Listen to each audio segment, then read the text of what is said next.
means Bharata. Bhava means sensation, because your whole experience of life is sensory right now. What you see, what you hear, what you smell, what you taste, what you touch are different types of sensations. So sensation is the basis of your experience right now. This is the fundamental of your experience. Bha means sensation, out of which comes emotion. Right. Ra means raga, or the tune. The tune is not yours, the existence has already set the tune. You cannot set the tune.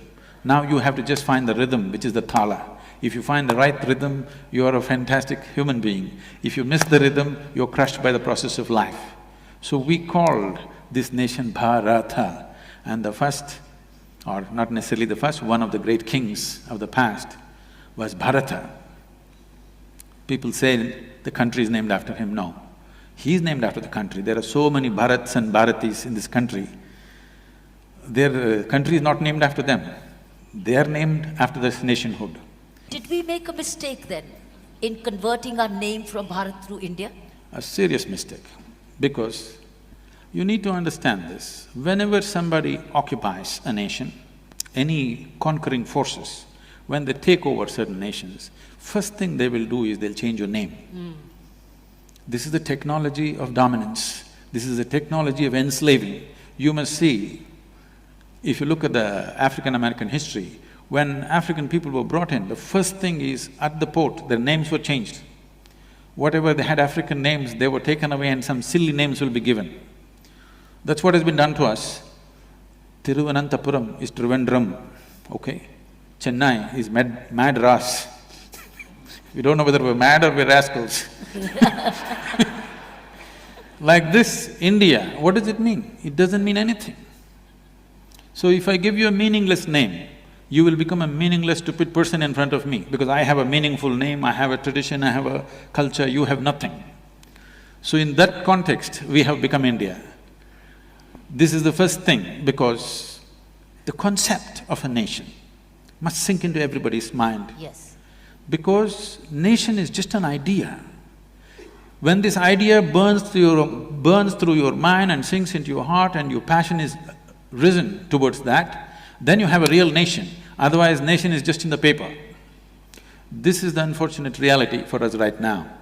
So at least when they left in 1947, the first thing we should have done is change the name in such a way that it resonates in some way in everybody's mind. Right. Now you are using an English name for an Indian nation. Hardly 2–3% of us can speak English language in this country properly, okay? The remaining people are essentially left out. I think this is one thing I would like to request the present Prime Minister. We must rename this country in a way it reverberates in everybody's hearts. Wow.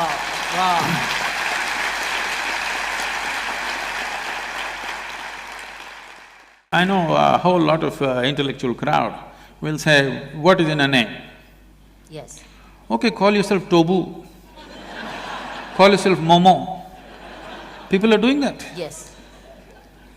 I'm not against anything. All I'm saying is, when you utter your name, you must understand there is sound. Whatever we utter is only a sound. The meaning is only a psychological thing, a social thing. Right now, if I say Kiran, it's only a sound. The meaning is psychological and social. Leave the meaning of it. The sound is existential and it has a power. Bharat has power. This power has to reverberate through everybody's hearts in this country. See, the name India is given to us. It's an English name. This is the technology of dominance.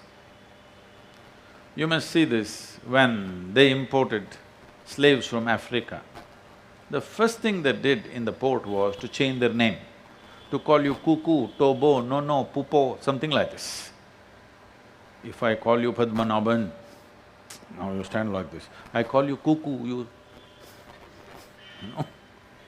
First thing is to give a meaningless name which has no… because a human being is from memory, from history, from culture.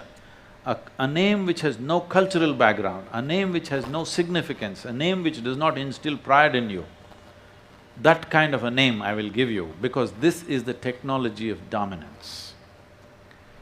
In this country, maybe 2, 3, maybe 5% of the people speak English language. But the nation is named in English. It doesn't mean anything to someone who doesn't speak English language, India. Bharat has a power to it. Because there are two aspects to this. When we utter something, there is a sound. Meaning is just psychological, you making up the meaning, isn't it? Yes or no? Right now, I utter something, it's just a sound. If you did not know the language, this is just a sound. Meaning is just made up in your mind. Meaning is secondary. The significance is in the sound. You utter Bharat and see what reverberation it has in you. You say India and see what reverberation it has in you. Say this, take this as your chant for 2 days. One day you just say India, India, India. Another day you say Bharat, Bharat, Bharat. Just see what it does to your system. Then you decide. This was done with a very close observation, a deep understanding of the science of sound and form. When I say the science of sound and form, every sound has a form attached to it. If you feed any sound into an oscilloscope, it gives us a particular pattern which is a form. So every sound has a form in it. Every form has a sound in it. So what kind of sounds have the maximum impact on the human system? This we call them as mantras. Bharat is a mantra. Bharatam is even better, but up north they won't accept it, you have to chop it in the end.